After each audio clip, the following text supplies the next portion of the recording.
All right, I am recording. Today is Tuesday, the 18th of April. It's day number 67. We are going to go into chapter 16 right away. I'll explain why and I'll explain everything else in just a second. Originally, it had said on here, we were going to go over case study 12.2 as a class. What I've decided to do is make 12.2 optional. What I am going to do this weekend, because I don't have any time to do it before then, but what I am going to do this weekend is I'm going to do 12.2 and I'm going to record myself doing it. And if you're interested, you can watch, you can do it yourself, but you don't have to. So if you do it, you're just doing it on your own. Like I said, you don't have to. You will have to still do 12.1. Speaking of which, with what I had yesterday, now I'm not positive at all, but with what you were working with, mine wasn't working. Yours may have worked. I had some typos. In particular, I had the word view with a capital V and a capital I in like 3 places. And that was the main reason that it was giving me the errors that it was giving me. But now if I do go and run this, this is the same code that I gave you yesterday. All right, you'll notice that now I can go over to manage technicians. Bottom line is everything works. All right, so I can go in there, I can go to incidents. All right, I can edit, I can delete, etc. So I can do everything that we were supposed to be able to do. All right, now, if for some reason you're working on yours and you're like, well, mine doesn't, I've got errors or whatever. If you can't figure them out, then just let me know. All right, send me a copy of your errors. And if you have to, go and post your code out there. I'll be happy to take a look at it as soon as I possibly can. All right. So what we're going to do today instead of tomorrow is we're going to go over chapter 16, and we're going to do this nice and slow. All right. Now, why are we doing it nice and slow? I will tell you right now that when you get your hands-on test next week, I'm still in the process of writing that, but when you get that next week, it's only going to have you do basically 3 things. Evan wants you to go back and he wants you to work with the that sales order database, not with the bookstore one, but with the sales order one. All right, the bike shop, so to speak, that we did. I'm going to clean up my copy of the bike shop and I'm going to give you a copy of it like a before picture. You can use that one or you can use the one that you have. Either way should be fine. All right. But on that test, you will have to create or provide authentication, authorization, and there'll be something in there with sessions and cookies as well. All right. Again, Evan and I are scheduled to meet Friday. I'll show him what I have. What I don't want is for you to have to go back and rewrite everything. I just want you to be able to add things. So the idea is that the idea is that you'll have pretty much a working copy and you're just going to be adding to it. All right. So we're going to go over it today and probably tomorrow, chapter 16. What I'm going to do right now is I'm going to go through the book and what's in there. All right. Then I'm going to go back and I'm going to actually look at some of the PowerPoints with you and make sure we haven't missed anything. Then we're going to try to take an earlier example of the bookstore, the one from chapter 13 that you are given, and we're going to try to add authentication and authorization to that. All right, so that's what we're going to end up doing. If we get that done by tomorrow, if we can do all that stuff, then on Thursday, all right, we will go over case study 16.1. All right. Friday is scheduled to be a lab, but if we're behind, maybe part of that period will be us going over 16.1. I don't know right now. All right. I'm having just a heck of a lot of problems with my sinuses. I know a couple weeks ago I had to leave at 3 on Friday because I'm seeing a specialist. And what he gave me did absolutely nothing for me. So I'm seeing him again this Friday, and I think it's at 3 o'clock, and it takes a half an hour to get there. So I could lecture on Friday if need be from 12 05 till 2:30. We'll just see how it goes. Again, the plan right now on Monday is to give you your last hands-on test for the class. Also on Monday, to go over chapter 17, which is ASP.NET deployment, literally putting this thing out on the internet. All right. And as far as that goes, just so you know, they show you how to do this and how to deploy in 2 different ways, actually in 4 different ways. They show you how to deploy it literally where you would be copying everything to a folder, probably on your hard drive, on your desktop. Then if you had something like FileZilla, you could FTP it up to a website. I'm not going to go over that because we don't have that capability right now. All right, we'll talk about it, but there's no sense in demonstrating it. They show you how to do that both on a site that does not have a database and on a site that does have a database. All right. Then the other 2 ones that they show in there are deploying to Azure, Microsoft Azure, which I'm hoping that we can get to work without needing any kind of credit card or anything else. And they show you how to deploy to Azure both with a database and without a database. Part of your grade for this next test will be, will you be able to deploy this to Azure? All right. Now, it's also been requested that, it's interesting. Evan and I, again, we had a talk. This was a Teams talk, so we were going back and forth like emailing, all right, but in real time. And I said how I had gotten suggestions from classmates, people in the class, hey, I really feel a little bit lost still or whatever on the JavaScript and React stuff. Could we maybe do an example or 2 of that? And I asked Evan what he thought. So that's not a bad idea. It's your call, of course. All right. He has skipped a lot of the material that we went over.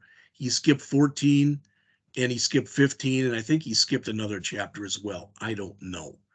All right. But we're now pretty much on the same place. He either is lecturing right now on 16 or he's done it already or he's doing it tomorrow. I don't know. All right. So I will go over some examples just for an hour or 2. You won't have to type in anything. Any examples that I create, I'll provide you with the associated code. All right, so you'll have all that stuff.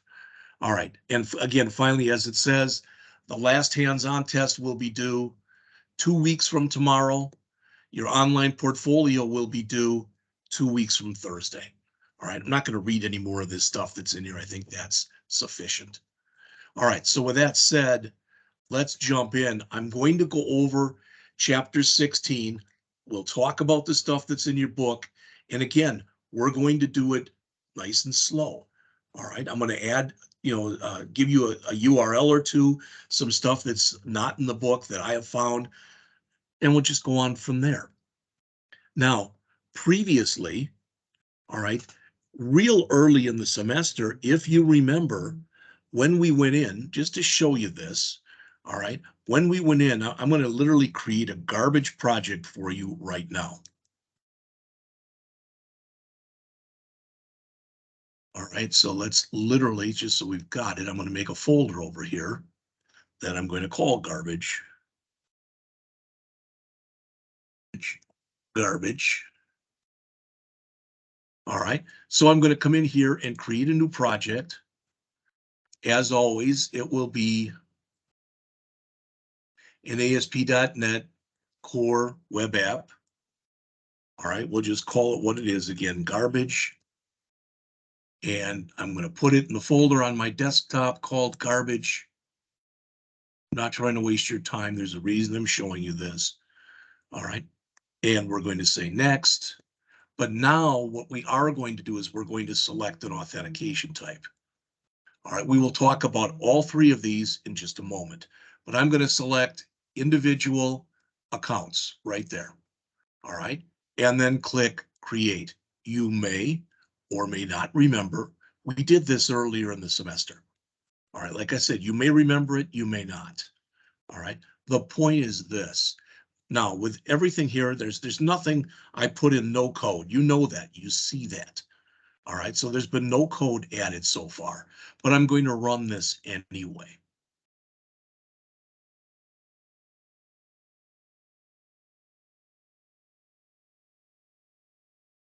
And when I do, what you notice up on the top here is I've got register and I've got login.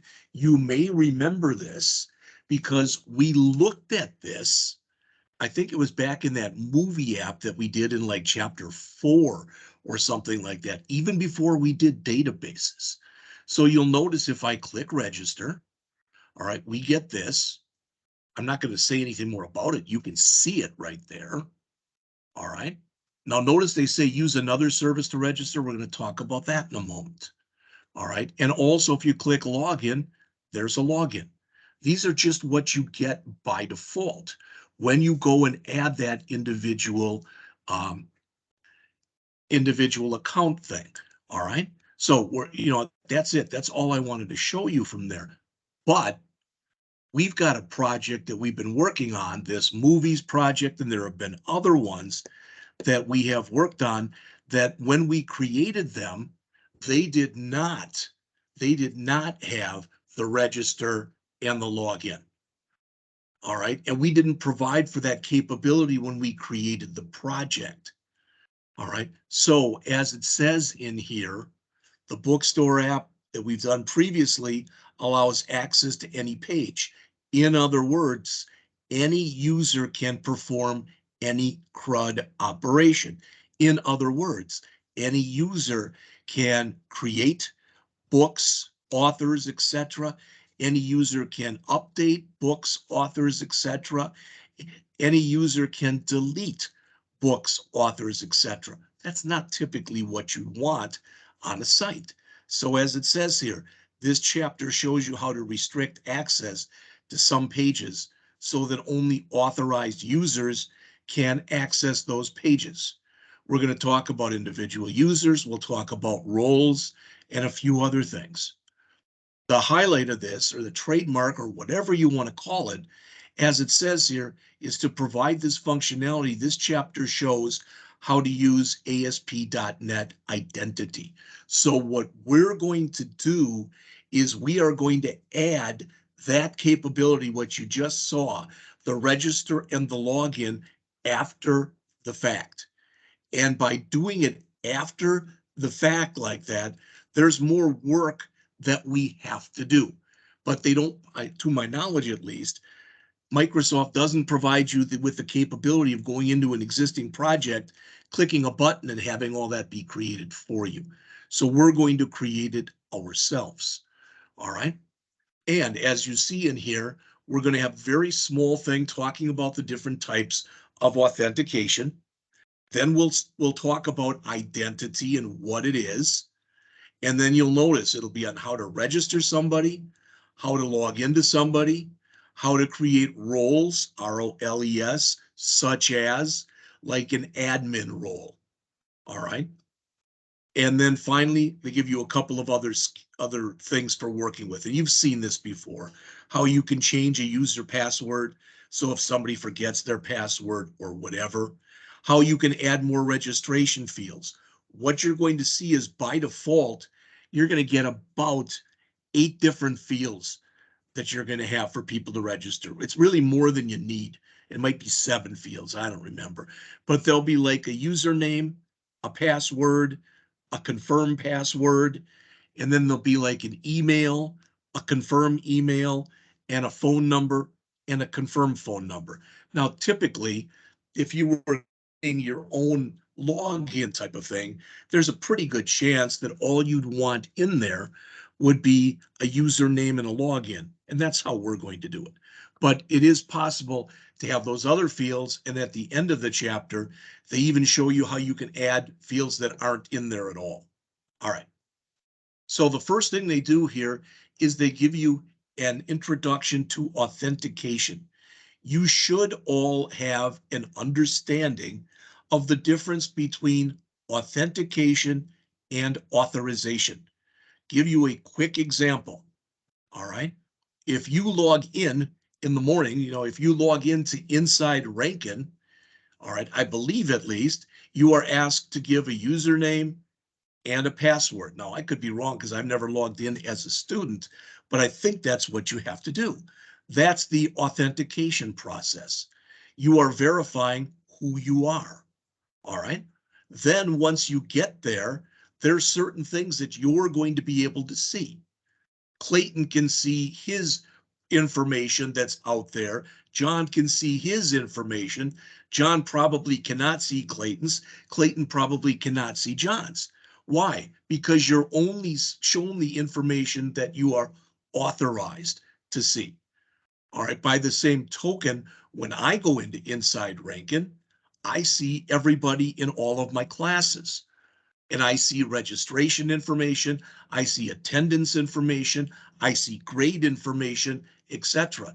It's the same stuff you see, but whereas you're only authorized to see your information, I'm authorized to see everyone in the class's information. All right, and that's what they're talking about in here. When it comes to authentication, there's three types. All right, the first one is, as they say there, it's Windows based. What that means is if you're logged into your Windows account, so if you have um, been authenticated into your Windows account, all right, that you can basically see everything. There's no type of login typically that you're going to have to worry about, no other type of login, password, etc. As it says there, this type of authentication is most appropriate for a local setting like a company intranet. And an intranet basically is usually you're talking with an intranet, something company-wide. It would be like a company-wide site. All right. What we're going to use is the second type that's in here, and that is individual user account authentication. Whereas it says we will end up between today and tomorrow building a login page, build a register page. All right. So what'll happen is you'll have to register. And when you register, you'll typically, again, you'll give something like a username and a password. All right. Then when you log in, you'll provide that same information. And based on who you are, you will be authorized to do some things and possibly not authorized to do other things. All right. As it says, this type of authentication works well with web apps, and it's the type that is presented solely in this chapter. The last type of authorization, the last type of authentication is third-party authentication. Maybe you've seen that before when you've gone out to a site and they ask you if you want to register rather, or do you want to continue as, and it'll have maybe your Facebook account or something like that. Now, as it says, this type of authentication provides several advantages. Well, you don't have to write the authentication. All right. Somebody from Facebook or Google or someplace else has already written it. So it's less work for you to do. All right. It also involves a certain amount of trust that you're like, well, that, I hope that nothing happens, etc. But as it says there, this is beyond the scope of this book. So that's all that they talk about it. So we don't care about Windows based. We don't care about third party.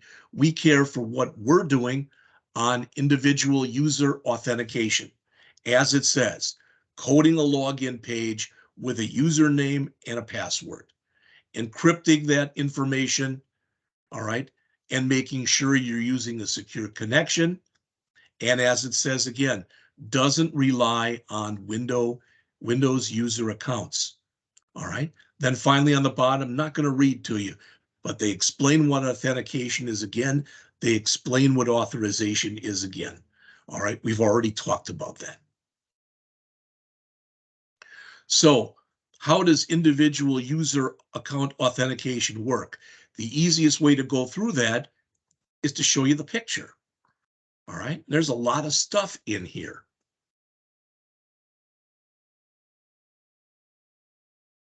The browser requests a Well, I mean, that could be literally anything, but let's suppose for a second, and I'm not going to run through it, but let's suppose I go out to Amazon.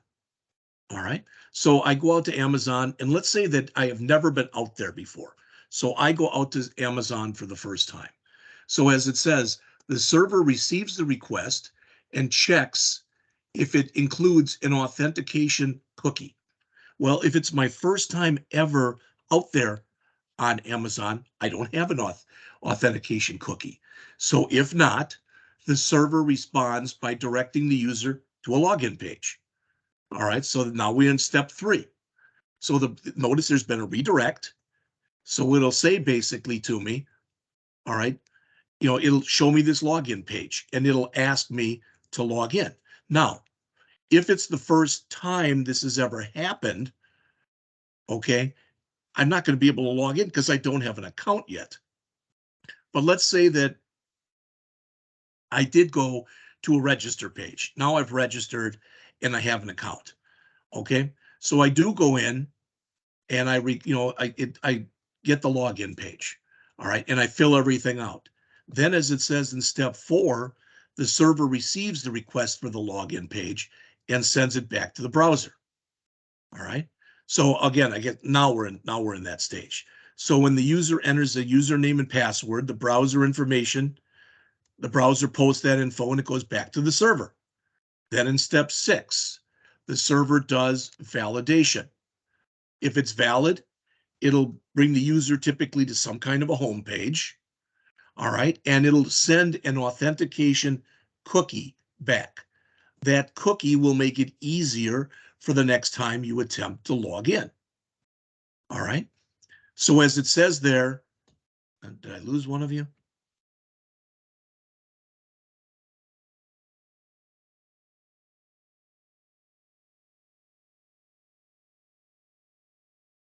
I don't know, Clayton, it says you're in here twice, but I don't know. Okay, so it says here on step 6, the login page validates the username and the password. If they are valid, they direct the user to some kind of a page they originally requested, typically a home page. Then notice ASP.NET automatically creates and sends an authentication cookie. You may also be provided at this time with an option, it's usually a checkbox that says something like stay logged in. And if you do that, then typically rather than sending an authentication cookie, it'll send that authentication cookie is usually a server cookie, meaning it'll last for the length of that you are, I should say it's a session cookie. It'll last as long as your session lasts. But if you check a box that says something like stay logged in, it'll typically send back a persistent authentication cookie to make it easier the next time you want to log in.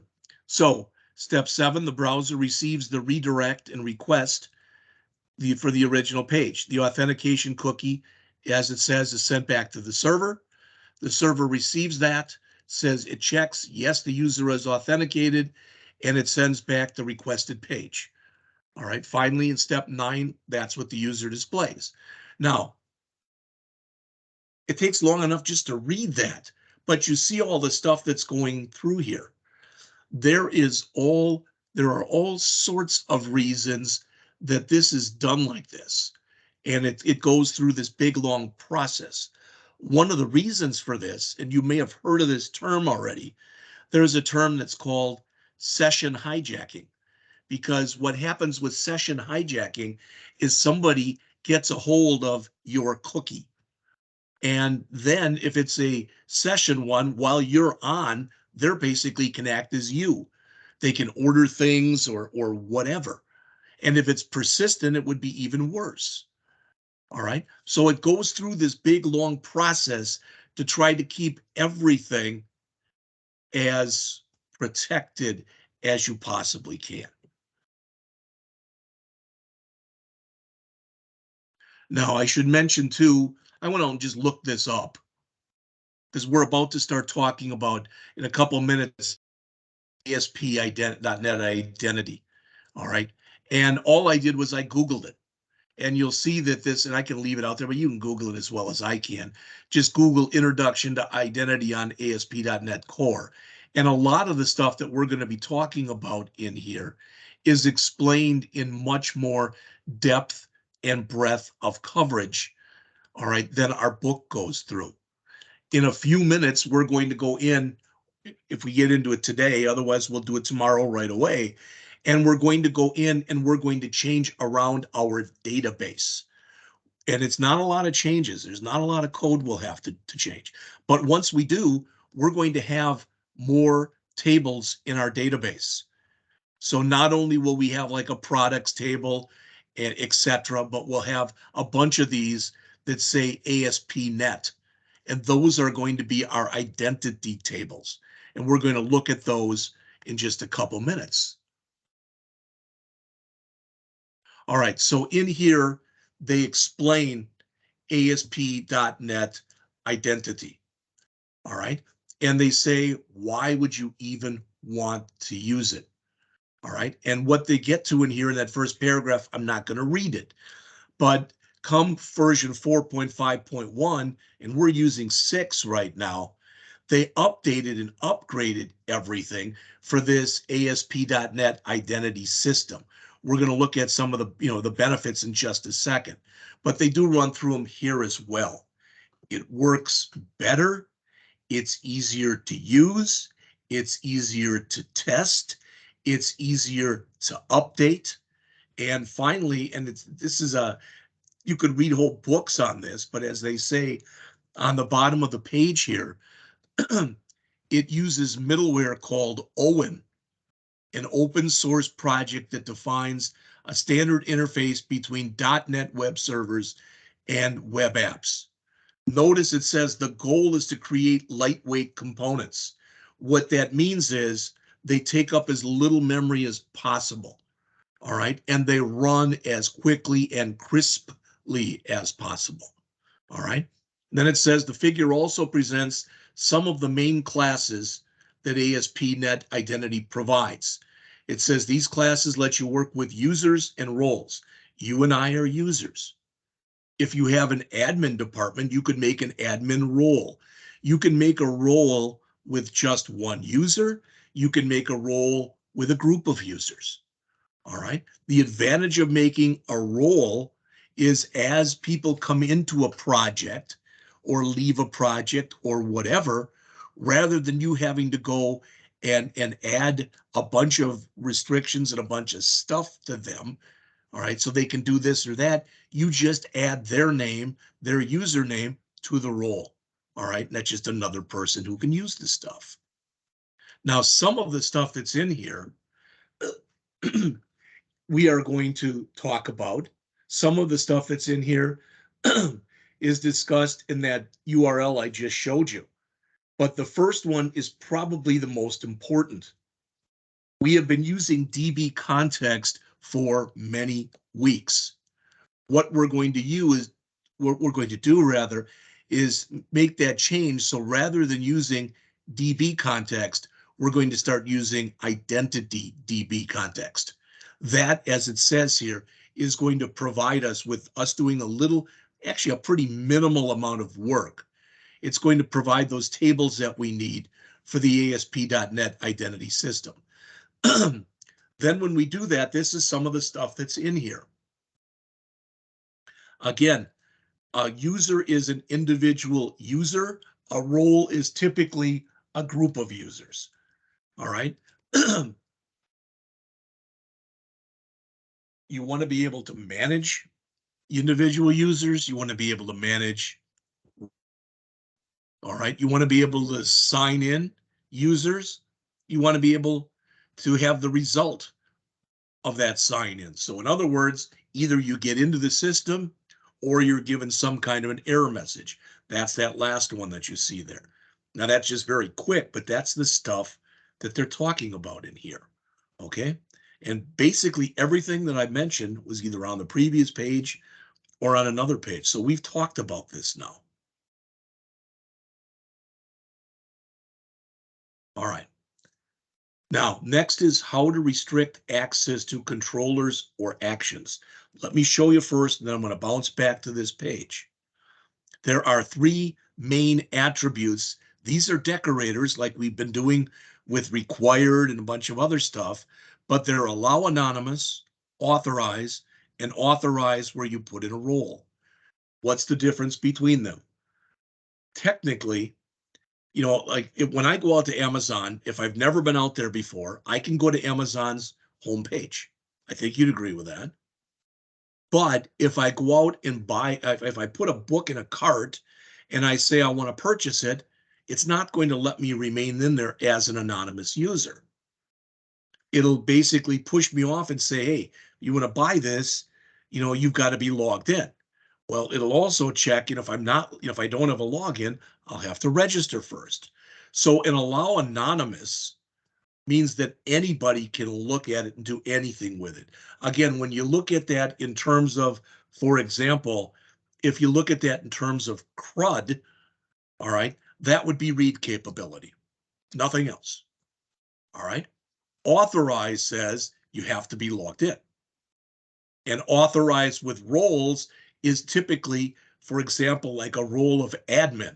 So what we want to do is we want to change our bookstore website and our sales order or bicycle website, and we want to basically set it up so that only admin can add, update, or delete books, authors, bicycles, etc.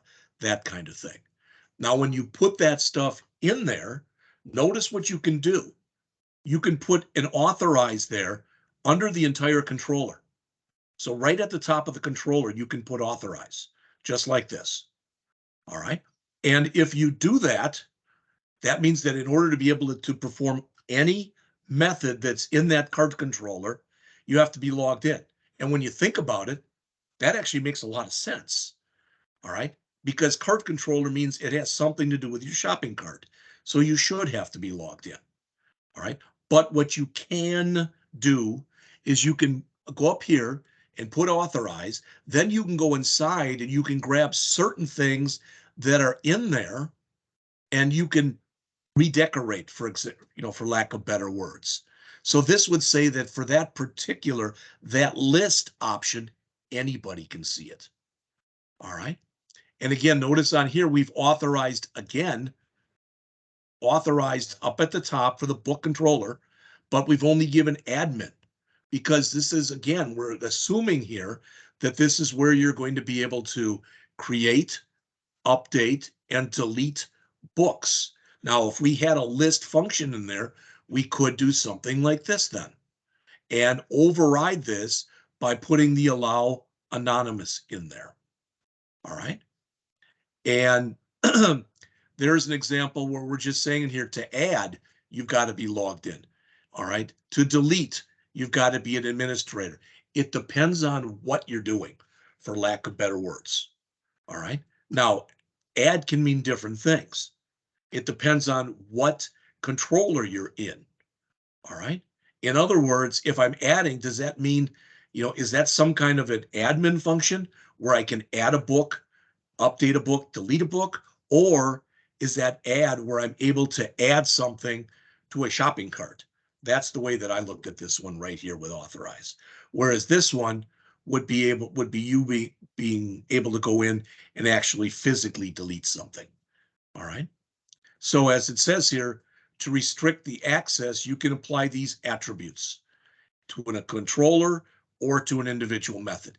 And if you've got multiple methods, each method could conceivably have a different one of these three things that are in here. Now, I'm not going to go back, but that's what they explain here in more depth and breadth of coverage than I have. I just don't think, I don't like being read to, and I'm guessing you probably don't either.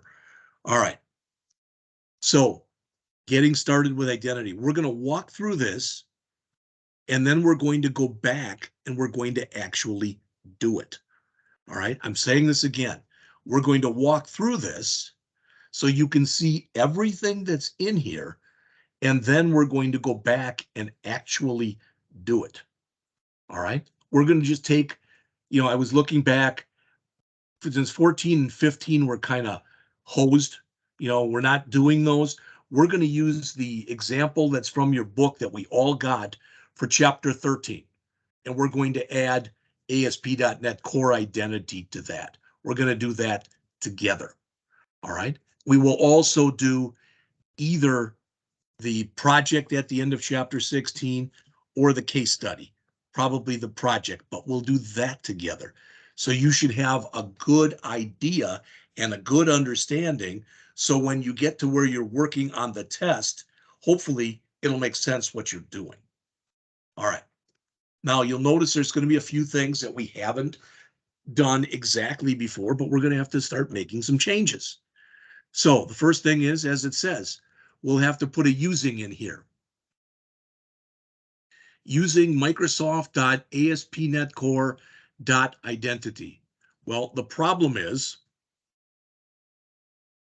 that if you just put that in, the system probably won't know what you're talking about. So what we're going to have to do, as we've done previously, is we're going to have to go into the NuGet package manager where you manage your packages, and we're going to have to add this. Also, it appears, since we're working with version 6, it appears that when we do add this, when we add the ASP.NET Core identity, we've always just been using the default one, which has usually been 7.05. But I think we're going to have to use 6.0 for this to work. We'll see when we get to that point. All right. All right. Then, as it says, once you've installed the NuGet package for identity, you can add the user entity class to the DB context class for the app. What does that mean? That means in our DB context class, we're going to have to make additions. All right, such as this, what we've been working on before for our context class, we have always done on their colon DB context. In other words, we've always inherited from DB context. To get the ASP.NET identity to work, you have to instead inherit from identity DB context. All right, so we're going to have to make that change. All right. Then, as it says in the onModel creating method, we have to pass the model builder object. It's not a lot of code.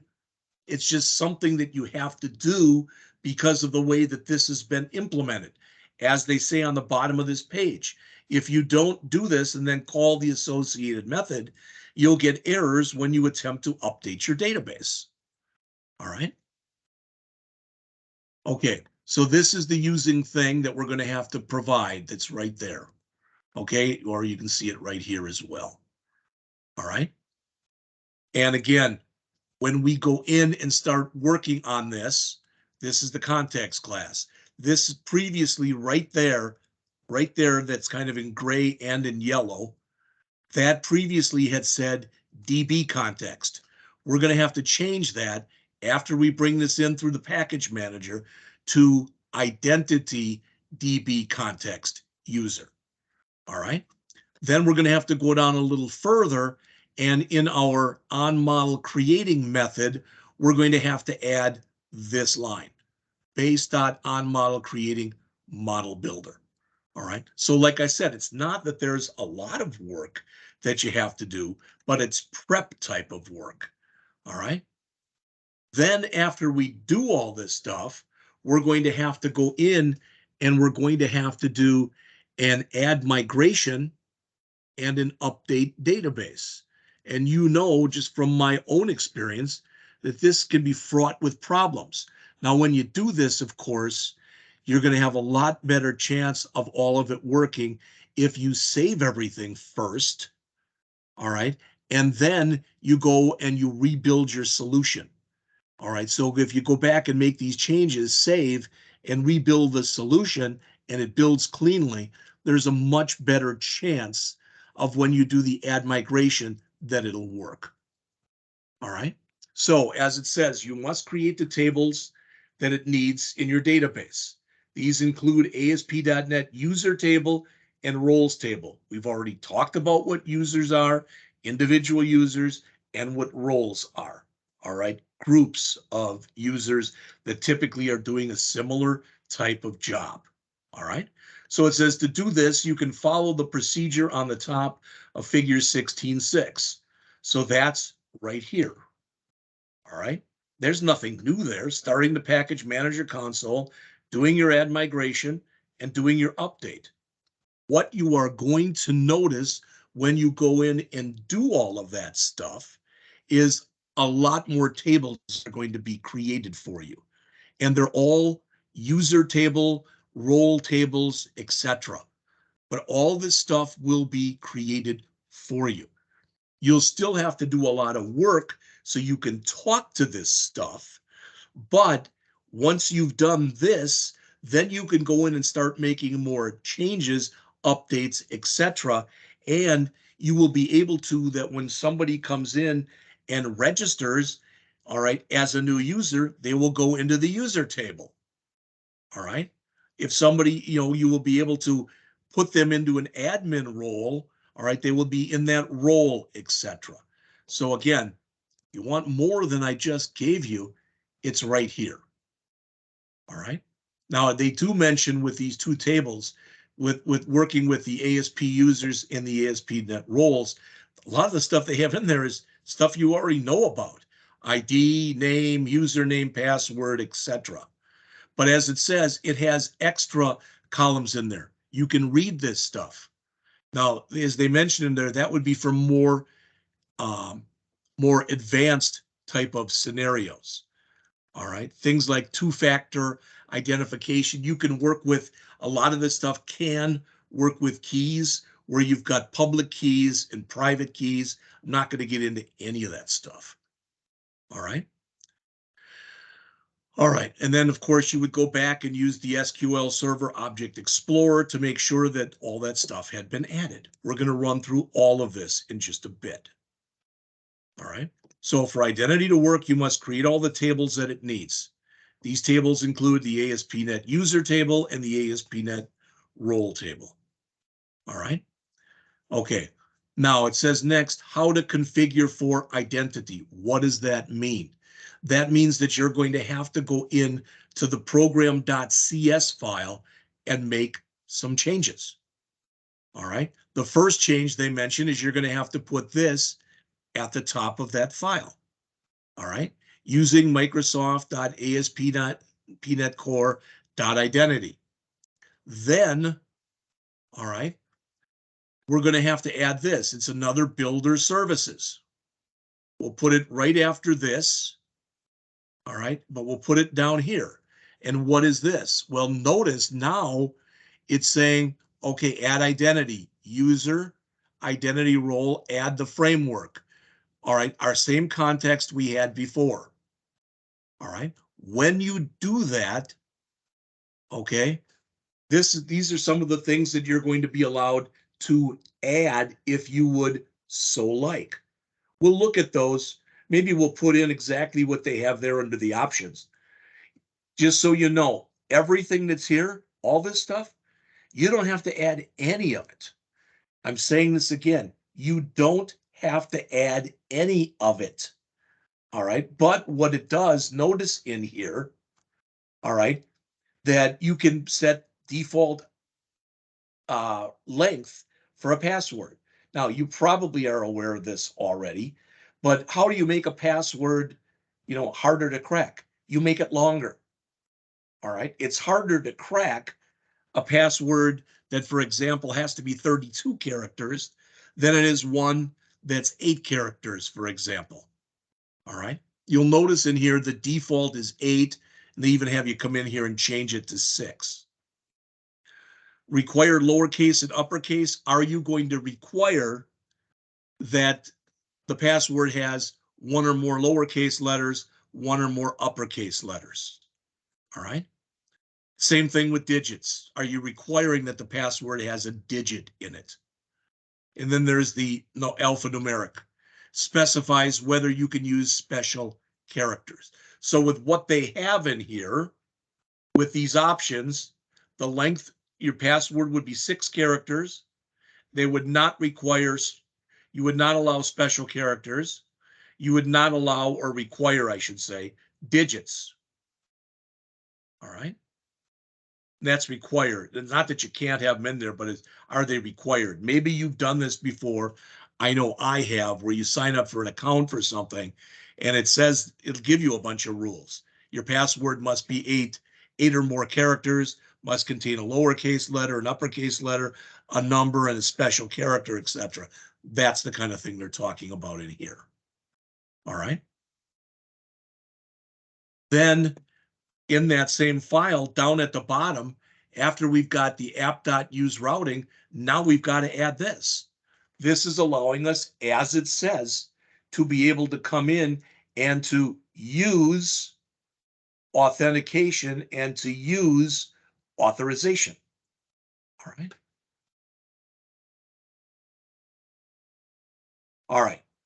Now, what is going to happen when we look at this example for chapter 13 is what you're going to notice is when we look at the layout file, all right, it will be set up for doing certain things.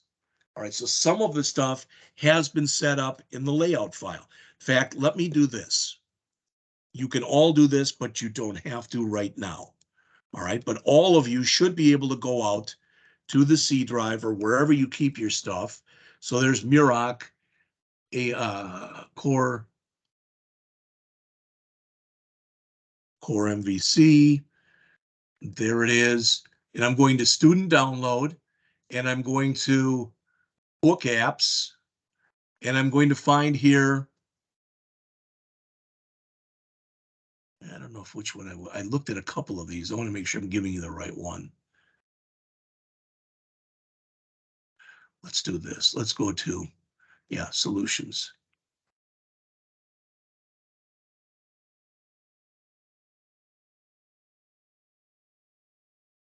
And I don't see a 13 in here. So it must have been this one up here under book apps. So I'm going to grab the chapter 13 that's in here right now, the chapter 13 bookstore. I think that's the one I've been practicing with this before, but I was using another machine. So let me copy that. And then let me paste it. And I'm going to bring it up here.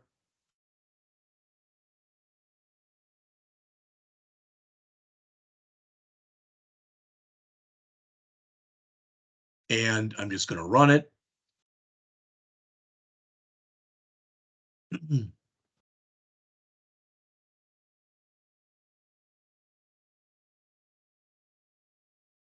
And there it is. And you can see it's this stuff right here. All right. However, if I go to register right now, nothing happens. In fact, it says it hasn't been implemented yet. It is implemented in chapter 16.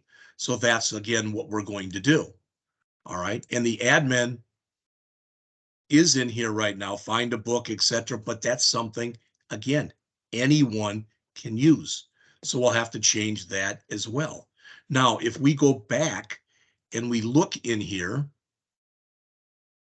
all right, so if we go in here to views, shared, and into the layout, all right, I believe this is the one. Let's see. It says this link has not yet been implemented. This is the one we just looked at in the register. All right, so it isn't set up yet. So we're going to have to build that ourselves, is what I'm telling you. And they show you how to do that in the book. And that's what's in this next section here. So they show you how to add login and log out buttons and links to the layout. Now, I'm not going to read this to you, but we are going to go over the code that's in here. This is what we want to have happen eventually. And that is, as you can see in here, we will want to make sure that if you first get in here, if you're not logged in, you will have a button here that says login. All right. And then once you click the login button and successfully log in, then that will change to log out. Plus, it will show you your username right here. So those are things that we're going to have to add. So we will start by making changes like those that are shown here in the layout.cs HTML file. So as they mention here on the bottom of the page, the layout includes a Bootstrap nav bar with links that allow anonymous users to register or log in. Again, if a user is already logged in, it displays their name and a button that lets them log out. So you will be implementing this on that bicycle database. And that'll be a lot of what your last test is. All right. Okay. So as it says there, when the browser makes a request that doesn't pass authentication, automatically Core MVC directs you to /account/login by default. Well, that's why, as it says, you typically will have a controller named account, and it will have a login method in it. Why? So that if a user logs in unsuccessfully, you've got a way of handling it. So the starting code is shown here. So we will come in and we will create an account controller. We will add the 3 using statements at the top. There may be more using statements than we have to add. All right. But just like the other controllers that we have been working with, it is inherited from controller. Then notice we will be creating a user manager of type user and a sign-in manager of type user, so that the user is going to be able to go in and perform their typical types of operations. All right. Then next, what do we have here? Well, this is just our constructor. And then we'll have to come in and write these. And the author shows you how to write these. All right. Now, as it says there, when you code a controller that works with core identity, you can inject the user manager, sign manager, role model objects into the controller. All that basically means is you can put the code in so the stuff that needs to be recognized can be recognized. Some of the stuff that we work in here will be using asynchronous methods. And hopefully you remember that from an earlier class, be it with me or Evan. But when something is asynchronous, all right, then what it does is it returns control to the calling code before it finishes executing. What does that mean? That means if you call a database method, it'll return control back to whatever called that, all right, and it'll allow you to go on. Now, you won't be able to do anything if you want to work with that data until that is done. But you oftentimes work when you are working with databases with asynchronous methods, just because of the fact that quite often these methods, all right, are going to involve databases. And when they involve databases, especially databases of any size and complexity, they can take a while. Now, they really won't for us because we've never created a database. Even the one that I created for the bookstore, I redid it. Even for the one in there, I have 100 books. It's not like, I mean, that'll go like that. We're talking about thousands, hundreds of thousands, millions. All right. This is also going to necessitate that when we want to use this, we are going to have another using statement that's going to be bringing in, it's like some kind of a system.thread.tasks or something like that. I don't know if that's in here or not. No, it's not, but we'll see it. All right. And the reason that you need that is you need that using statement with the threading and the tasking if you want to be able to use asynchronous methods. Virtually everything we've been doing thus far in this class has been synchronous. All right. And if you don't know the difference between those, all right, again, when something is synchronous, basically it sits and it has control and it runs. Then when it's done, you can do something else. But you're kind of hamstrung while it's running because you can't do anything else until literally it has finished or it is completed. When something is asynchronous, if something will take a while, it'll relinquish control so you can do other things. And then eventually you can give it control back when it finishes. All right. Okay, so let's just talk about this. because the next thing that they bring in here is how you will register somebody and then how you log in somebody, etc. So let's take a look at this. I'm going to go for about 5 more minutes because then we've been going for an hour, and we'll take 10 minutes.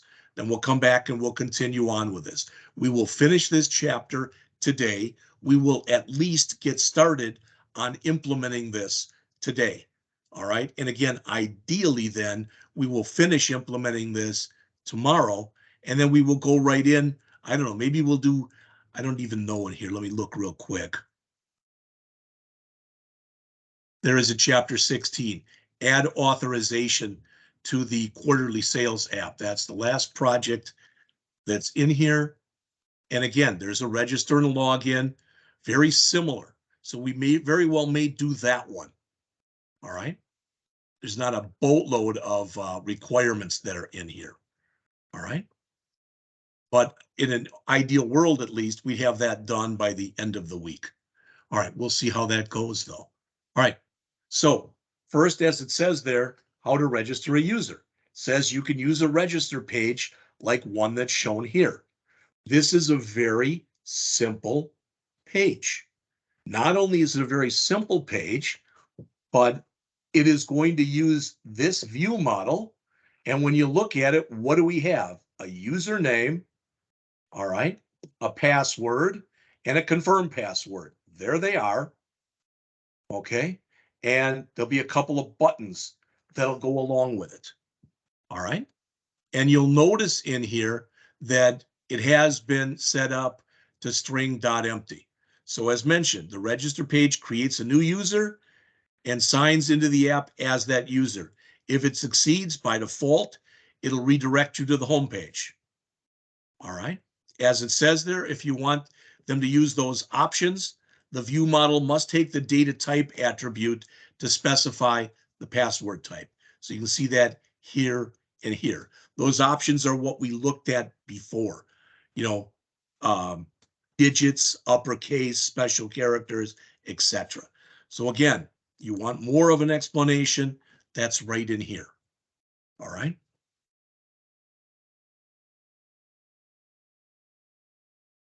All right. Then we'll have to go back to the account, okay?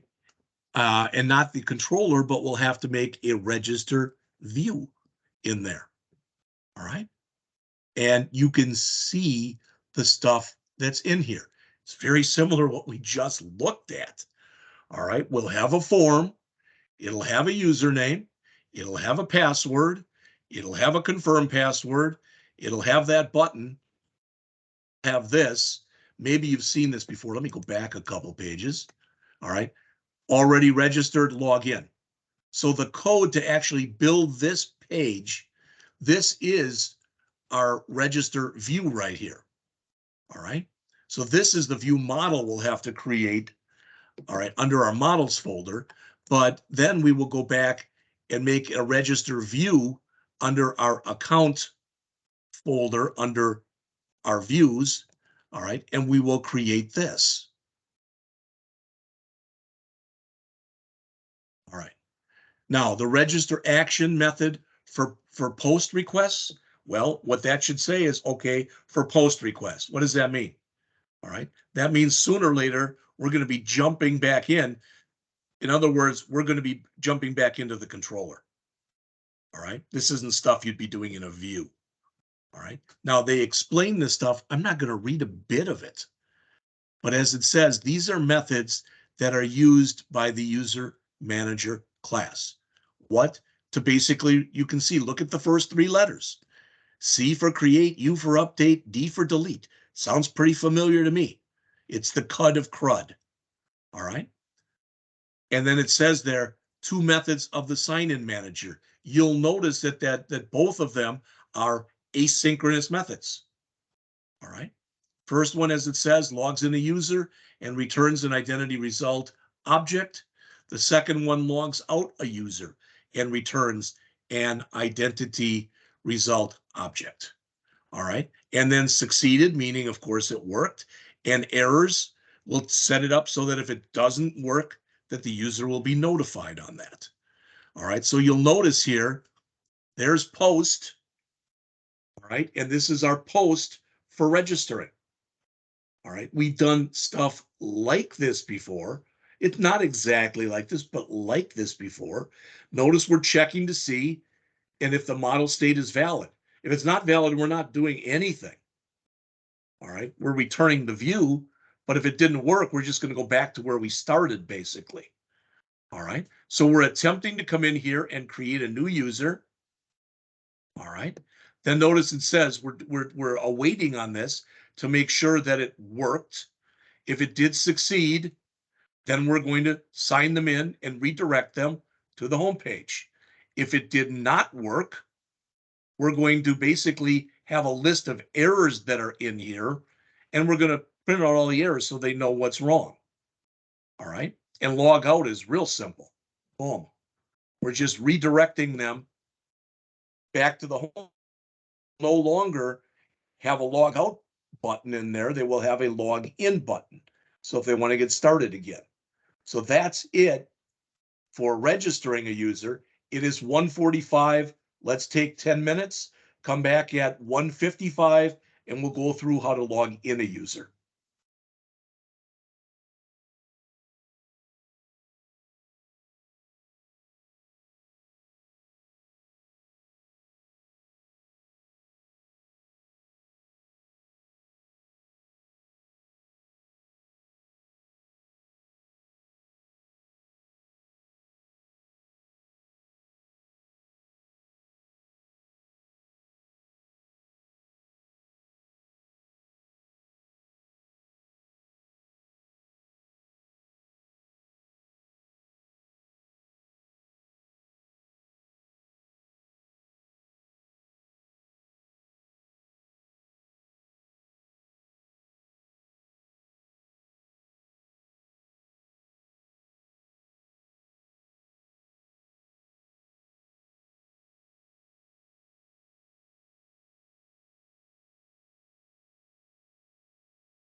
All right, it is 1:55, so I'm going to continue on. So the next section, as you can see here, starting on page 672, is how to log in a user. So it says to log in the user, you can create a login page. So they're going to have you do the same kind of thing. You can see how simplistic these are. Also, you'll notice that if you want to log in, you must click the login button. All right. If you are not registered, as it says, you can click here, and it's going to bring up what's going to be connected to that, to the register page. All right. And remember that, we previously saw for our register page where it said already registered, want to log in. So you're always trying to make it as simple for the user as possible. So there's not much in here. All right. But, what is in here, you can see. All right. So it says the page allows a user who is already registered to log in. Yeah. If it succeeds, you'll get redirected, all right, to the page specified by the return URL parameter. All right. In addition, as it says, there's a remember me box. We already talked earlier. And then a persistent cookie will be written to the browser from the server. All right. To keep the user basically, remember the difference between these. A session cookie expires. It expires once the user's session ends. A persistent cookie, especially if you've got something where you're going to put something into a shopping cart and you may or may not want to buy it today, type of an example. All right, you might want to put it in there and then buy it tomorrow or next week or whatever. Then you'd probably want to get a persistent cookie. All right, so as it says, before you code this, you need to code the view model. Again, pretty simplistic because there's not many fields in here. All right. It does say, though, that in addition, it includes two more properties. The return URL property, and that's what we already talked about. That's the URL that the app should return to if the login operation succeeds. And I believe that it defaults to the home page. All right. Secondly, as it says there's a remember me property. Notice it stores a Boolean. So if it's true, it'll be creating a persistent cookie. If it's false, meaning you haven't selected it, it'll be a session cookie. All right. Now they do mention, it says this view model includes some of the attributes that were described in earlier chapters. It doesn't use the data type for the password field. It's because the password requirements were already met when the username and password were added. So they're there on the register page, but the login doesn't need those. The login doesn't need any validation. I mean, other than if you put in a wrong username or a wrong password or a username that doesn't match the password, you're not going to get in. As it says, it only needs to display a message that indicates whether the combination was valid or not. And there's other stuff that you can do in here. You have probably either seen these or heard these. I know at a place I used to work at that if you tried to log in and you were unsuccessful, you tried 3 times, and if you were unsuccessful 3 times, it locked you out for a half an hour. All right. And that was particularly poor when, if you changed your password recently and you really couldn't remember what you changed it to, then you'd have to go and talk to an administrator and beg them to let you back in, type of an idea. So again, here is that login view model. And you'll notice with these too, all right, this is what they put in here. All right. What do I mean? Well, typically for a username, string length of 255, that's just basically, that's the default. All right. In a password, you wouldn't want to make passwords. It would take you a year and a half to key in that password and that username. But when we do it, we're just going to grab everything that's in here and do it this way. All right. So again, there's that return URL that we just mentioned, and there's that remember me, which again is a Boolean. So all that stuff is explained on the previous page on 672 and summarized at the bottom here. All right. Well, we had an account register view before. Now we're going to make the account login view. And again, that is this. That's building this right here. So it doesn't pay to go over much of it, but we're going to do some typing and we're going to put this in. My hope is, and if we go through an example in chapter 16 and you've done it twice, you will either be able to A, do some copy and pasting of code, and or B, at least you'll have an understanding of what you're being asked to do. All right.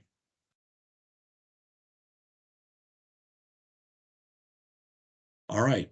We saw before for the post request, we saw the register action for the post request. Now this is the login. Again, notice it says it shows the login action. First, it summarizes the password sign-in async method. Again, it's asynchronous. As it says, it works much like the other asynchronous methods presented in this chapter. All right, so if we take a look in here.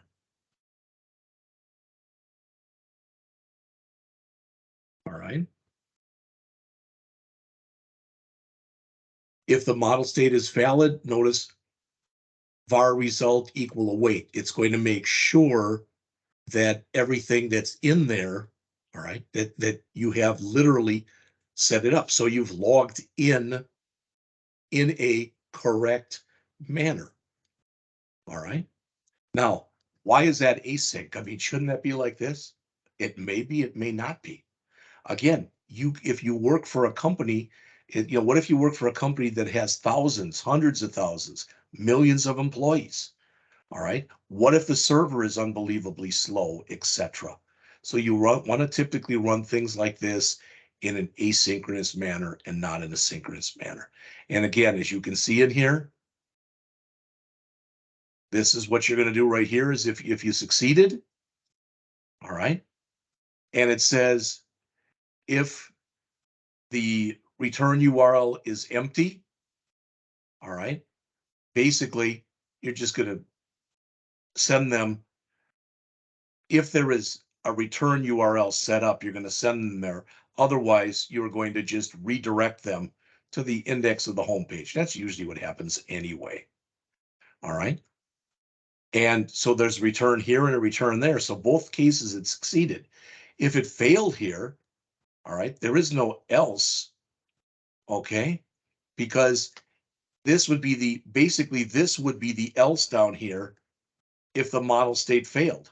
But you don't really need an else. All we're doing is we're giving them a message and we're returning them to where they were. Don't like my explanations. If you think they're insufficient, go back and take a read on the previous page. All right. The next thing that's discussed in here then are roles. All right. As it says, so far you've allowed the user to log in. You've also allowed them to register if they weren't previously registered. Okay. As a result, it says you can restrict access to users who are logged in. And we have talked about this kind of thing before. They give an example. You might want to restrict access to the cart page so that you must be logged in. All right. However, it says you may also need to restrict access to users who are members of a role, such as admin. All right. Such as another one, popular one, as they say, is manager. All right. When I was professionally programming, believe me, we did some of this stuff and you would cringe because many of the managers who would be sitting there looking at your code, they didn't know the language you were coding in. They might have been good administrators, but they were never programmers. And you didn't really want them to see your stuff because you didn't want to take a chance that they'd mess it up. All right. So it says on the next page there, they will show some properties and methods that you use to work with in these. So let's take a look. All right. And again, it doesn't pay to sit there and read all of these. All right. But you'll notice, as it says, this is working with the role manager class. As I mentioned to you before, you could kind of look at it this way, that, I gave you the example before of you going into Inside Rankin and me going into Inside Rankin. If I was able to go into Inside Rankin and see 100% of what you see for your individual account, all right, I'd be a role manager. okay? And I would look at it this way, I'm more a user manager because there's certain things that are in there if they're personal or whatever, I shouldn't be allowed to see. I wouldn't want to see them even if I could. You know, people will, I've been asked this by students before, what can you see about us? And I will tell you, I'll even take, and I don't want to waste any time, but just to show you, if I go into inside Rankin, .org, it'd probably get me there anyway. But if I go in there, all right, this is what I get. And if I log in, I'm not going to show you, of course, anything personal. But for example, when I go into academics, it shows me my classes. And these are your work ethic stuff, and these are the classes. So if I go to this class, again, I won't show you anything that's in here. Look at the class attendance. I can look at coursework. I can look at the grade book, etc. So I can go anywhere in here. You can do a lot of this stuff, but again, if you go to gradebook, you're going to see your grades. If I go to gradebooks, I'm going to see the grades of everyone who's in the class. All right. So they show there, as it says, code that loops through all users and their roles. All right. So notice they've got a for each within a for each.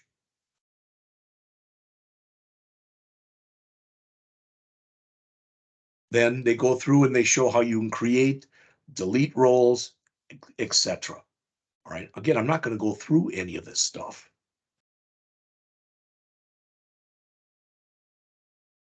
All right. As it says, now that you know a little bit about the properties, or at least you've seen them, you're ready to create a manager user page like this one. It's pretty simple. All right. It lists the names of every user, and if that user has a role, okay, that they currently have, that role is shown as well. All right. And notice from there, we can do the basic types. All right. Basic types of operations. All right. We can delete the user. We can add them to the administrative area. We can remove them from the administrative area. All right. And of course, as you know, that's the one you wouldn't want to click for removing admin. All right. And then they show you that in here. Okay. Now it says if the admin role doesn't exist, this page displays a button that you can click to create it. Well, when you first set it up, all right, you won't have any admin yet because no one's been created as an administrator. So you'd have to go in and add that. That's what they're saying. All right. Again, then we have to jump back to the controller. All right, the user controller, as it says, and its index method.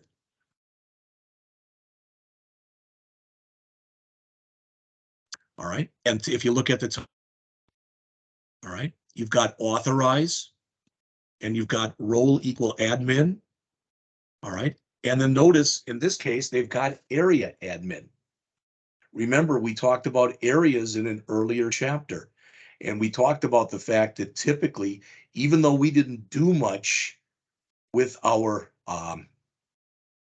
admin area in the test that we had, typically, again, you would set that thing up in such a way that it would hold, um, all administrative functionality. Okay, all right. Then the user index view. Okay. Again, I'm not going to run through any of this stuff. We're going to take a look at some of it. Some of it may not make a whole heck of a lot of sense unless you go back and really do some reading in the chapter. All right.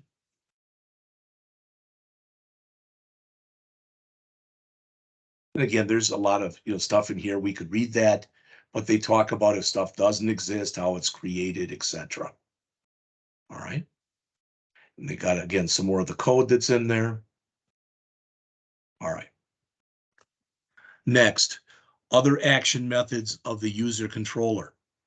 says, for example, if you click the delete button for a user, the app calls the delete action method to delete the specified user. Similarly, if you click an add to admin button, it calls that type of thing. All right, why is this important? Well, when you look in here, they do mention how they're doing some work with temp data. All right. Now, are you going to use temp data on your last hot? Possibly.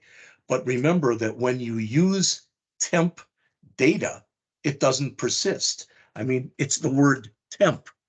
All right. And at least some of the stuff that we are going to be doing on your last test, you are going to want to persist. We already talked a little bit about sessions and cookies. All right, you're probably going to have to go back and review that chapter. Maybe go back and take another look at your NFL team program. All right. All right. And they go through when you click the add to admin button, what happens? When you click the remove from admin button, what happens? When you click the delete role, what happens? The create admin role, what happens? That's happening behind the scenes. All right.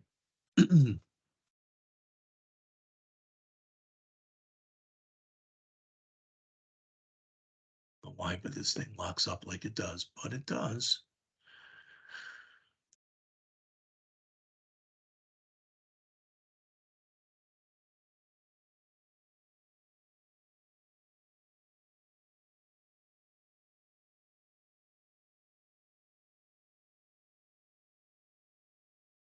All right.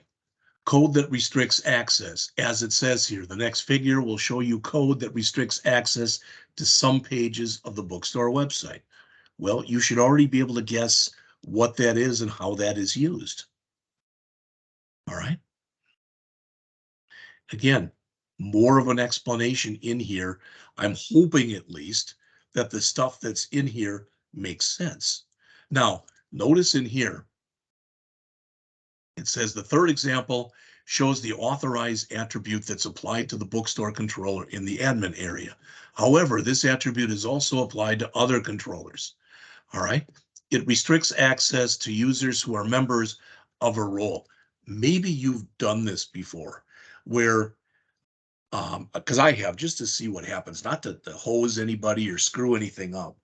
But if I go out to, for example, a site and I put something into a shopping cart, sometimes I'll look at the URL. All right. And later, if I go out to the same site and let's say I don't have anything in my shopping cart, so I put something in there and I removed it. All right. And I go out to this place, but even technically, it's a place I shouldn't be going. All right.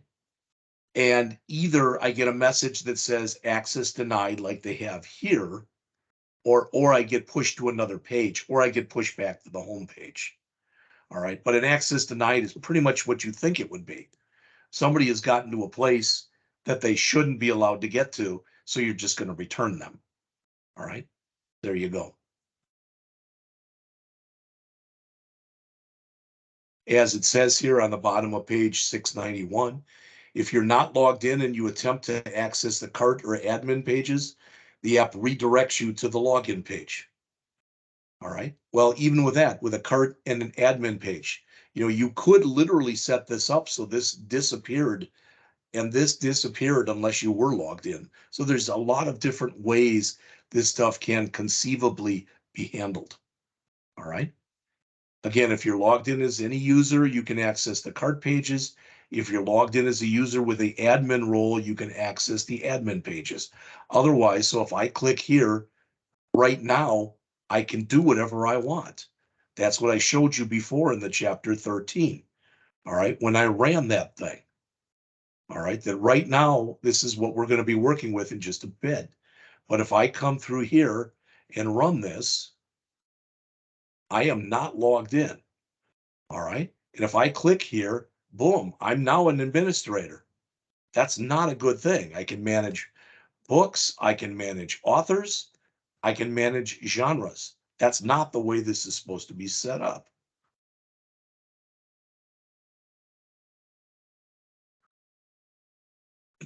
And after we get done, then hopefully at least it will not be. All right. Okay, how to seed roles and users. All right, again, notice what it says. These are some skills you can use to seed your database with some initial roles and some initial users. In particular, it shows how to create a user named admin so you can kind of get up and running right away. All right, that you can use to access pages in the admin area. All right, so if we look at the code in here, there's a bit of it. And you'll notice code in the program.cs calls this method create admin user async. All right, there we are. Right now, and of course, a couple things. First of all, you're not going to want to show this stuff. All right, this is what's known as being in clear text, and you wouldn't have a password as simple as sesame. All right, but you would also, this is in clear text right now. You would want to do something. All right, where you were running it through a filter or something so that that wouldn't show. So as it says, if you need to seed your database with initial roles and users, you can create a method to do this and then call that method from your program CS file. For this to work, you must add code similar to what's shown here. All right. All right, and the last couple things that are in here, we're right near the end of the chapter. The first talks about how to change a user's password. All right, you know this as well as I do. When do you want to change a user's password? Well, if it's possibly been compromised, is probably the biggest time. All right. Now at Rankin, and I don't know if it's ever happened to you, but it has to me, that there is a certain time limit that you have where if you haven't changed your password in X days, you will be told that like in 15 days, you'll have, your password will have to be changed. Then the next day in 14 days, etc. Just for the heck of it, I've tried, and typically it appears that, a lot of times what they'll do when you do that is they'll cache old passwords in a file someplace. So that if you tried to use one that you've used previously, they won't let you do it. And I've tried that here at Rankin, and it doesn't appear that they do that.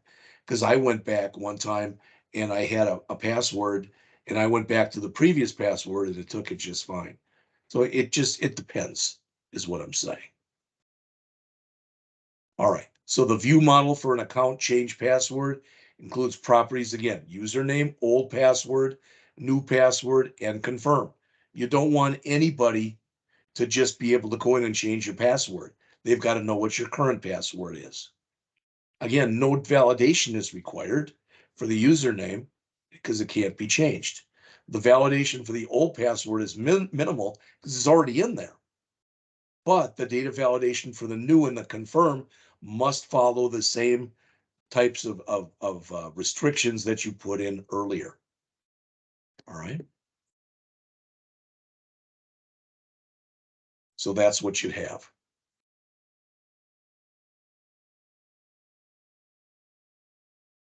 All right. I think this is pretty much the last thing that's in here, how to add more user registration fields.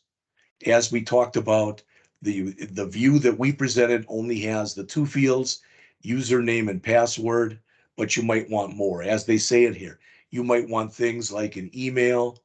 All right, you might want something totally different. All right. I know that a lot of sites, I know you probably have seen this, they go in and they've got some kind of a security question where you might have a drop down when you first get there with 10 or 15 questions like, what is your mother's maiden name? What was your first pet's name, etc. That kind of thing. So if you wanted to add something like that in, you'd be able to do that. All right. And they do mention here, as it says, if you want to add a registration field that isn't available from the identity user class, you can add a property to the actual user class. Then you need to add a migration to update the database. And they do run through that. We're not going to do anything like that, but you do, there it is. So they've added, I believe in here what they added was the email address.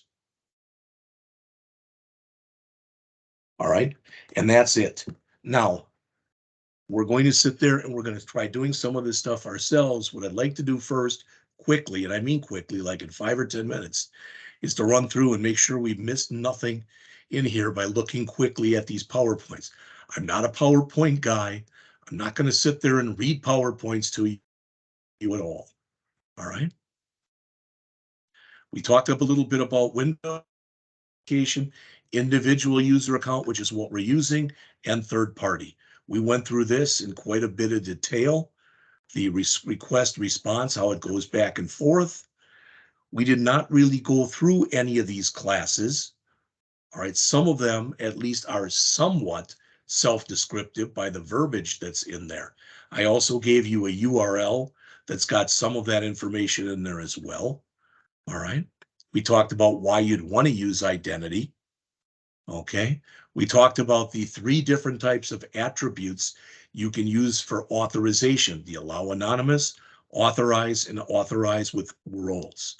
We mentioned the using directive and how you'd have to bring that in basically from the NuGet package manager, manage package solutions. Okay. And we looked at some examples of this. All right. There's the actual NuGet package that you have to bring in. All right. Again, out of the box, these are some of the properties that you get in the identity user class. Typically, again, you'll have either 2 or 3 of these, either a username with a password or a username with a password and a confirmed password. All right. But you can put in more if you want. All right. So we're going to come in here and we're going to do this. Okay. So we're going to go into our models, and in our models, we're going to go in and we're going to add a new class, and that class is going to be called user. Let's just do that. You can either watch me do it or you can code along with me. Again, totally your call.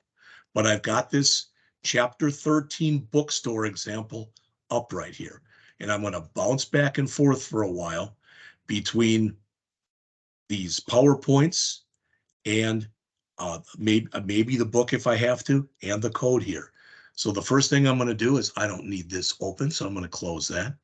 And underneath models, all right, I've got a bunch of folders or I got underneath models here, I've got folders, I've got other stuff in here. All right. But one of the things that's in here under models is domain models.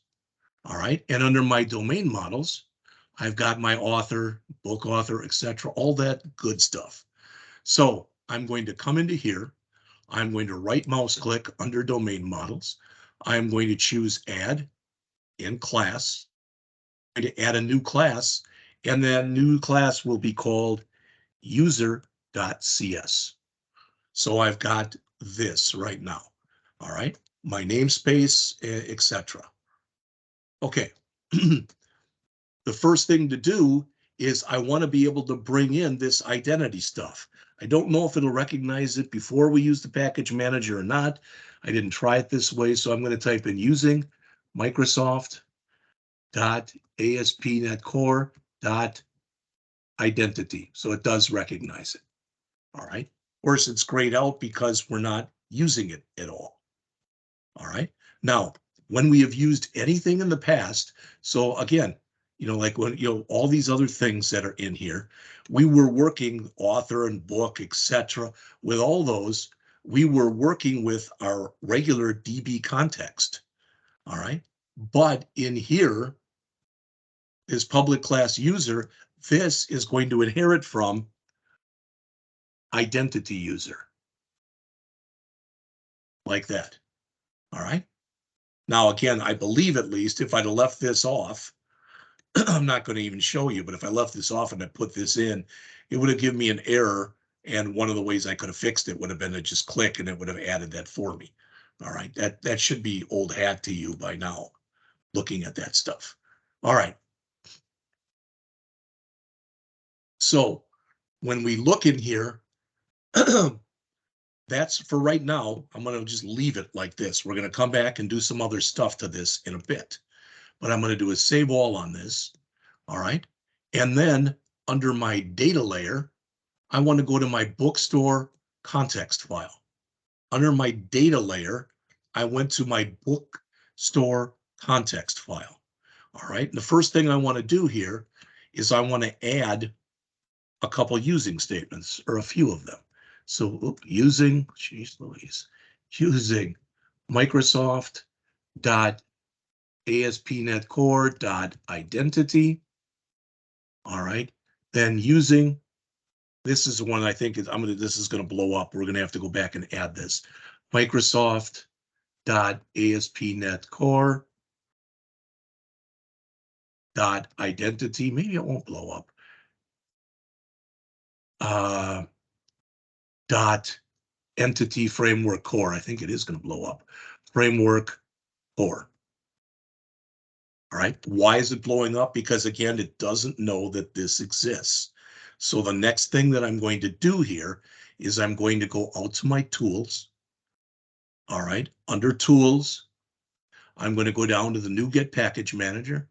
Underneath there, I'm going to go to my manage NuGet packages for solution. All right. And oops, sorry.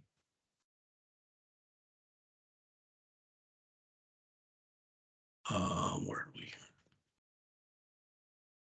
I grabbed it beforehand, that's okay. But I'm going to go under browse and I'm going to look in here for, and I'm just going to type in, let's see. I'll type in identity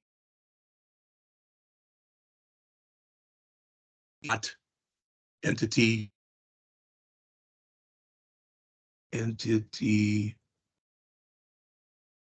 framework core. All right.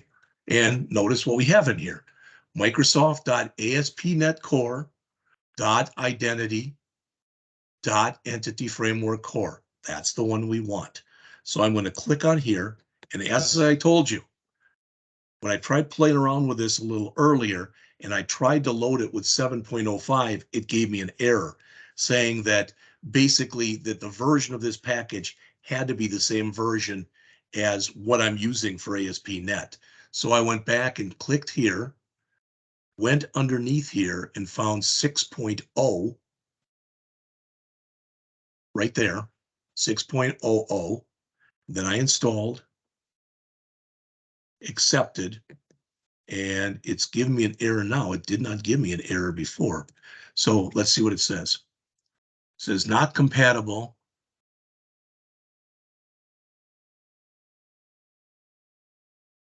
Oh, I know what it is. I think it's because, in fact, it didn't install, and that's okay. And I think that's because we're using something out of the book. And I think out of the book, it had to be, was it 5.0.4 or 5.0? It's one of these. So I'm going to try 5.0.4 and see if that works.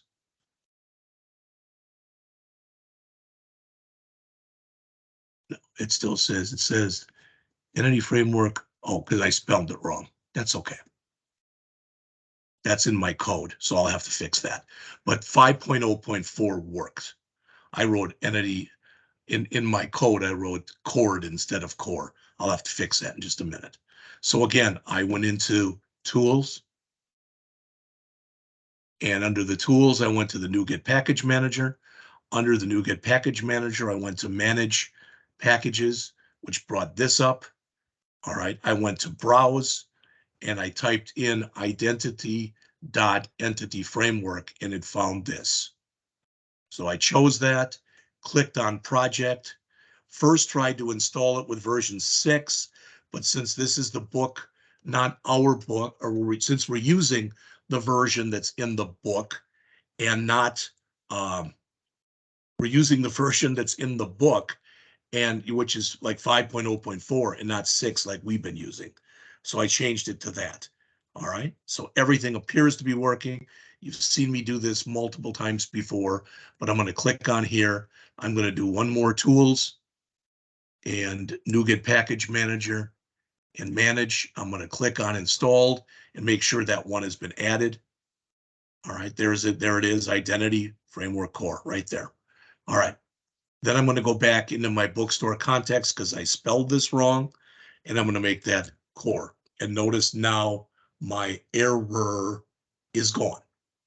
All right, and again, I am in the bookstore context.cs file. Now, big change, not DB context anymore. All right, this will be identity DB context. And we will put in here user. All right, now getting an error for a user. We'll fix that error momentarily. All right, but we have gone in here and we have added, so now you'll notice this one now is not grayed out any longer. All right, and we changed this from DB context to identity DB context. All right, now I think we can even fix this error. All right, so I'm going to click on here and it says it wants us to put in the using bookstore.models.domain models. That's where we just identified that user that we haven't filled in yet. So notice you can either manually add this or you can click, if you get the error on here, you can click on it and choose the proposed fix. Either one of those should work. All right, couple more things we have to do in here. All right, such as, well, after we come down to here and we get into the on model creating. All right, we've got all these model builders statements in here. All right, so I'm going to come down to here and I'm going to type in base dot on model creating model builder. This is right from the book. All right, this is right from the book. All right, and I'm going to do a file, save all. Now, what you'll notice here, is I don't have any errors. That's a good sign. But what is recommended right here, it's possible that you could get an error here, all right, that says updating the base class and or base index, I think it is, could result in an error. So the recommendation right now, and I'm going to do this, is that you do a file, save all, and then exit the program. So I'm going to do a file, exit, then start back up again, start it back up.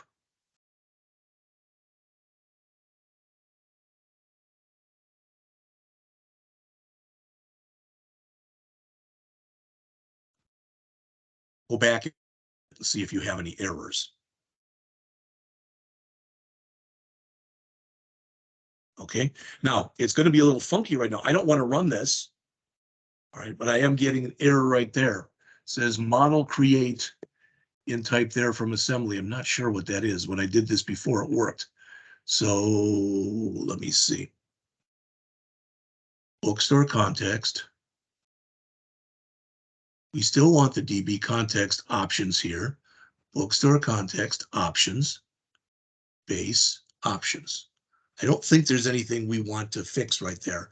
Again, my hope is at least it's going to flush its way out, but it might not. Because the next thing we want to do is we want to try to go in and we want to try to come in and do an add migration and then an update database. So let's see.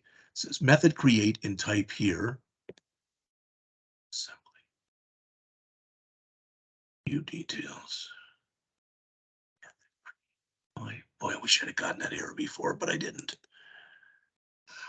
Boy. Well, my guess is right now, I'm going to stop the run. All right, I'm going to save all. My guess is what I'm about to do isn't going to work. So I'm going to go to Tools, NuGet Package Manager, and I'm going to go to the package manager console, and I'm going to attempt to do an add migration. But I think because I had that error, it's going to fail. So add migration, and I'm going to put in here adding identity tables. You can put whatever you want, but something like that makes sense. Well, actually, it says exception has been thrown by the target of an invocation. All right. So I can already tell that it didn't work, because if it worked, this would have changed up here, and it would have shown me what's going to be in the update database. So I have to try to see if we can figure out what this error is. Doggone it, everything was going pretty well too. So let me go back and check this. I don't think I've missed anything here. I took some notes when I did it before, and I'm going back through those notes now. We did create our user class in here, public class user, identity user. We don't need anything in here yet. Bookstore models, domain. That's all okay. All right, then going back into our bookstore context to see if I've missed anything.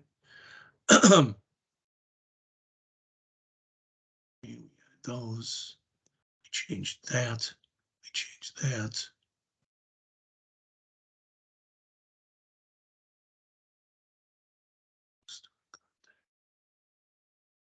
That's right here where it's blowing up. I don't see anything there that looks wrong. Like I said, I worked on this before and had it working. And of course, now when I do it in front of you, it doesn't work. On the on-model creating, we needed a base dot on-model creating model builder. That's exactly correct.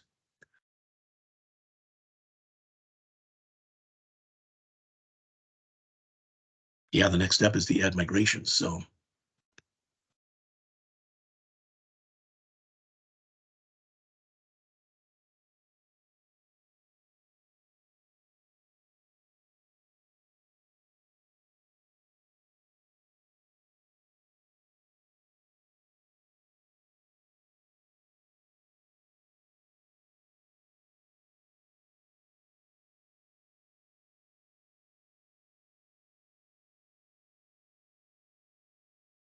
thinking about it.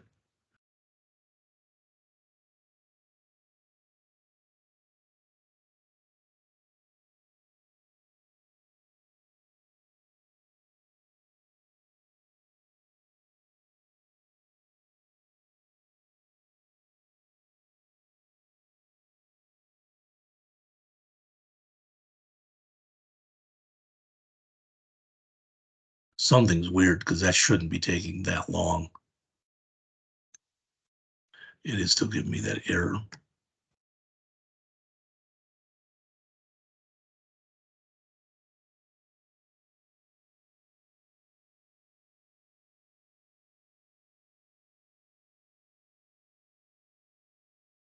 And it's saying it's right in here.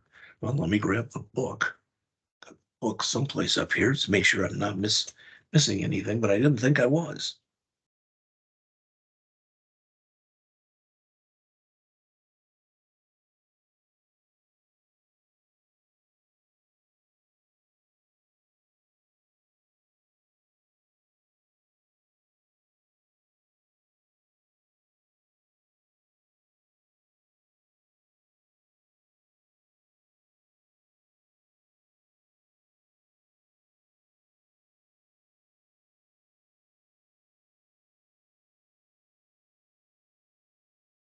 Okay.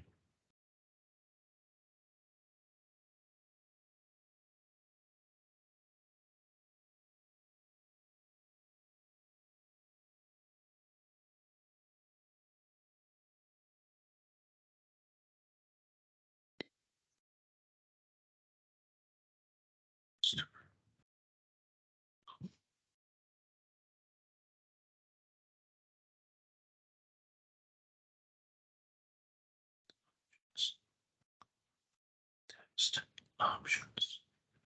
Base out. Everything's there. books. And finally, the base dot on creating model builder. That is in the on model creating. It is. I'm on page 657 of the book, and so far everything had been working just fine. And I don't see anything that's missing. But the other thing is, I don't want to waste your time.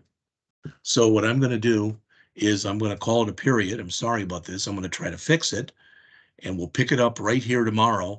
And the first thing that we're going to do then, in fact, let me ask, you guys, I'm taking for granted you're still online here. Did you get this in error or did yours run?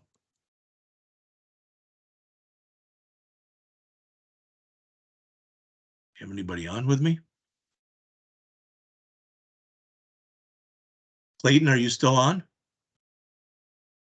Yeah. Did yours run or did you get an error as well? For the bookstore? Yes. No, I've been trying to fix my 12.1. Oh, okay.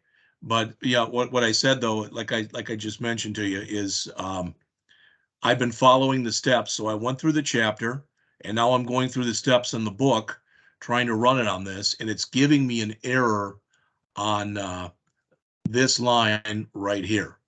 I don't know why. I've not seen that before. All right. I've also not seen that error before. So I'm going to stop right now, try to fix that error. And then tomorrow, what we'll do is we will go Real in quick, and Mr. Scott, can you run it again? yeah. Because sometimes I get errors in that part from being a database problem.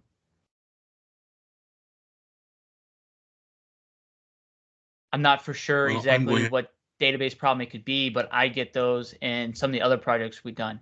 method create. Have you seen that before?